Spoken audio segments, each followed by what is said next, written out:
Hair bazaar.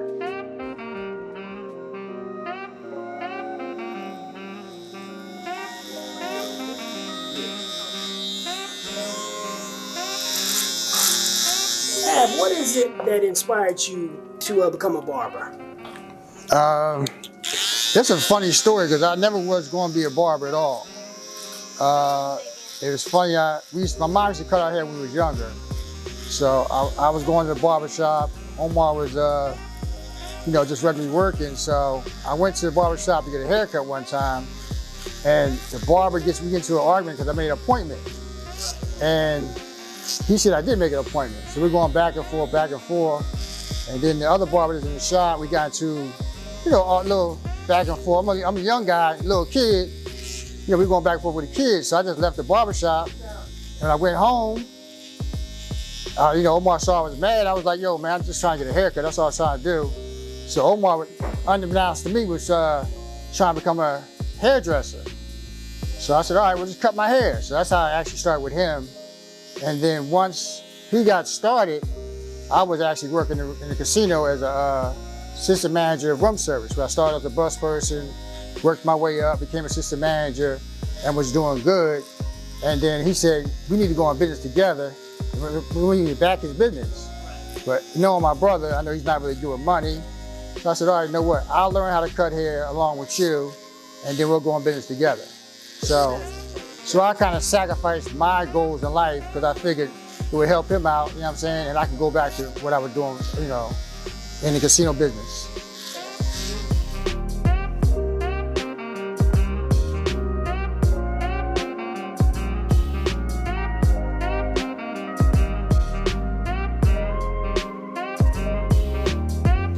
All right, man. All right, take care. Good to see you. Is there anything that you'd like to tell future barbers coming up in the industry, barbers that are aspiring to have their own barbershop? Only thing I say to future barbers that definitely look for the long term in haircutting. Okay. You have to figure out a way because, being a barber is a self-employed person. So you have to learn how to put your money away for the rainy day. Mm-hmm. As soon as you get in the barber, and once you get your clientele up, don't worry about going out and partying all the time. You need to take a certain percentage of your money and put it away for retirement because you're not gonna have the same thing that people have, like Social Security and things that people have working regular jobs. You have to really build your own nest egg up somehow, some way there's gonna be a time you retire because you see some barbers that are cutting hair until they're 85 years old. And that's probably why they cut hair so long. Because they really didn't start working on retirement when they got into cutting hair. And I think the only reason I was knowledgeable about that because, like I said, my family was in self-employed business for all their life. So I know through them what I had to do once I came into this job. You definitely touched on a good point where you have to jump on that stuff early.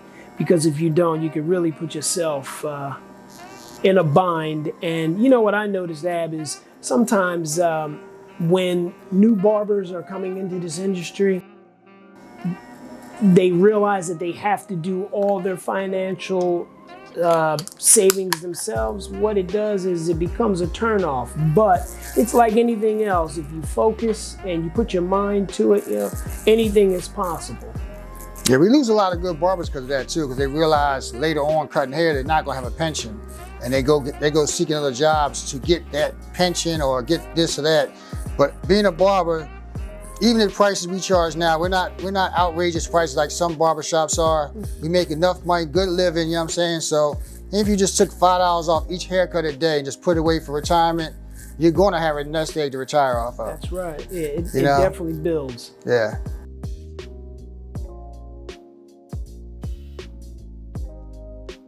You've built a life in the barber community, and, in your community and everything.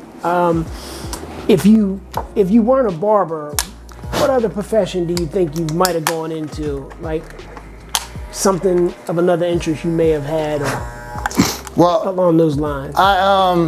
Before I said earlier in the interview, I kind of got not forced to be a barber, but I was helping family out, so I was a bit that type, you know what I'm saying, family first anyway. So I was actually on my way up in the casino business.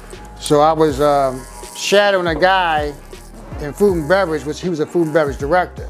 So now I was assistant manager of room service, but I knew that's not where I was going to stop at. So I started shadowing him around. He was really teaching me a lot of things and different gourmet restaurants and just teaching me the business as far as in the casino. So where I probably would have been in the casino, I probably would have been the CEO of a casino. Yeah, I was about to say you might have been another Steve Wynn. Yeah, I might not. But the thing about it is that being that, I probably wouldn't have been in this community that long. Okay. You know, I probably would have got branched off to someplace else because the casinos went so many different places. So, you know, I might not have been around here as long as I've been around here now. So, but I definitely would have been in charge some way. And I've been cutting hair for 31 years now. So, if I was in a casino that long, I probably would have been up, you know, up an echelon of management. Absolutely.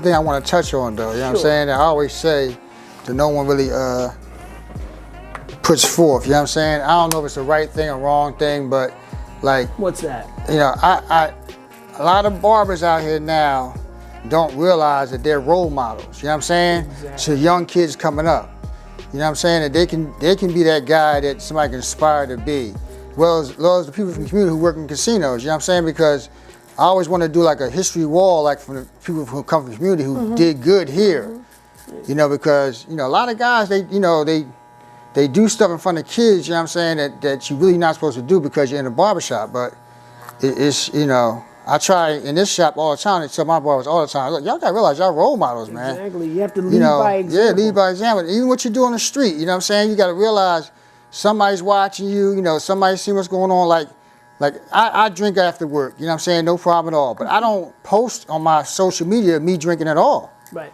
Because I know there's some kids that's watching me on social media.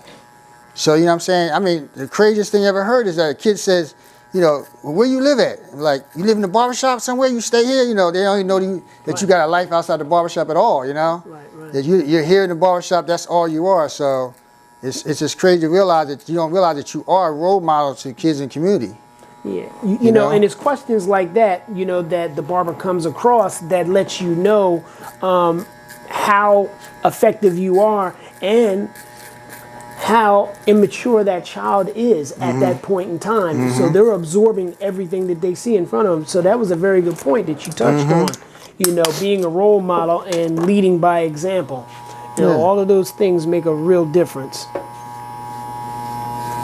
Yeah, because you do stay young being in the barbershop, you know what I'm saying? You're around young guys all the time, so. Yeah, you stay relevant. Yeah, you stay relevant, you stay young, but some people stay young acting.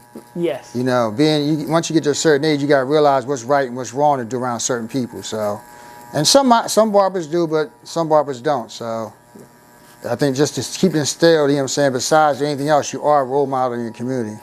Good point, good point.